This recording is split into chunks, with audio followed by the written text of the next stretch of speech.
മഹത്വത്തോട് തുലനം ചെയ്യുമ്പോൾ ഇന്നത്തെ കഷ്ടതകൾ നിസ്സാരമാണെന്ന് ഞാൻ കരുതുന്നു. റോമ 8:18. ദൈവത്തെ സ്നേഹിക്കുന്നവർക്ക് അവിടുത്തെ പദ്ധതിയനുസരിച്ച് വിളിക്കപ്പെട്ടവർക്ക് അവിടുന്ന് സകലവും നന്മയ്ക്കായി പരിണമിപ്പിക്കുന്നുവെന്ന് നമുക്കറിയാമല്ലോ. റോമ 8:28. ദൈവം നമ്മുടെ പക്ഷത്തെങ്കിൽ ആര് നമുക്കെതിരെ നിൽക്കും? റോമ 8:31. നമ്മുടെ ബലഹീനതയിൽ ആത്മാവ് നമ്മെ സഹായിക്കുന്നു. വേണ്ടവിധം പ്രാർത്ഥിക്കേണ്ടത് എങ്ങനെയെന്ന് നമുക്ക് അറിഞ്ഞുകൂടാ. അവാച്യമായ നെടുവീർപ്പുകളാൽ ആത്മാവ് തന്നെ നമുക്ക് വേണ്ടി മാധ്യസ്ഥം വഹിക്കുന്നു. റോമ 8:26. സ്നേഹം ദീർഘക്ഷമയും ദയയുമുള്ളതാണ്. സ്നേഹം അസൂയപ്പെടുന്നില്ല, ആത്മപ്രശംസ ചെയ്യുന്നില്ല, അഹങ്കരിക്കുന്നില്ല. 1 കൊരിന്തോസ് 13:4.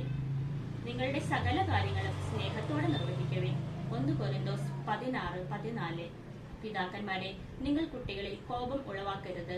അവരെ കർത്താവിന്റെ ശിക്ഷണത്തിലും ഉപദേശത്തിലും വളർത്തുവിൻ. എഫേസോസ് 6:4. ദൈവത്തോട് ചേർന്ന് നിൽക്കുവിൻ, അവിടുന്ന് നിങ്ങളോടും ചേർന്ന് നിൽക്കും. യാക്കോബ് 4:8. നിങ്ങൾ ഇങ്ങനെയാണ് പറയേണ്ടത്: കർത്താവ് മനസ്സാകുന്നുവെങ്കിൽ ഞങ്ങൾ ജീവിക്കുകയും യഥായുക്തം പ്രവർത്തിക്കുകയും ചെയ്യും. യാക്കോബ് 4:15. ചെയ്യേണ്ട നന്മ ഏതാണെന്ന് അറിഞ്ഞിട്ടും അത് ചെയ്യാതിരിക്കുന്നവൻ പാപം ചെയ്യുന്നു. യാക്കോബ് 4:17. ആത്മാവിന്റെ ഫലങ്ങൾ സ്നേഹം, ആനന്ദം, സമാധാനം, ക്ഷേമധേയ, നന്മ, വിശ്വസ്തത, സൗമ്യത, ആത്മസംയമനം ഇവയാണ്. ഗലാത്യ 5:22-23 വരെ. എപ്പോഴും സന്തോഷത്തോടെ ഇരിക്കുവിൻ, ഇടവിടാതെ പ്രാർത്ഥിക്കുവിൻ, എല്ലാ കാര്യങ്ങളിലും നന്ദി പ്രകാശിപ്പിക്കുവിൻ. ഇതാണ് യേശുക്രിസ്തുവിൽ നിങ്ങളെ സംബന്ധിച്ചുള്ള ദൈവഹിതം.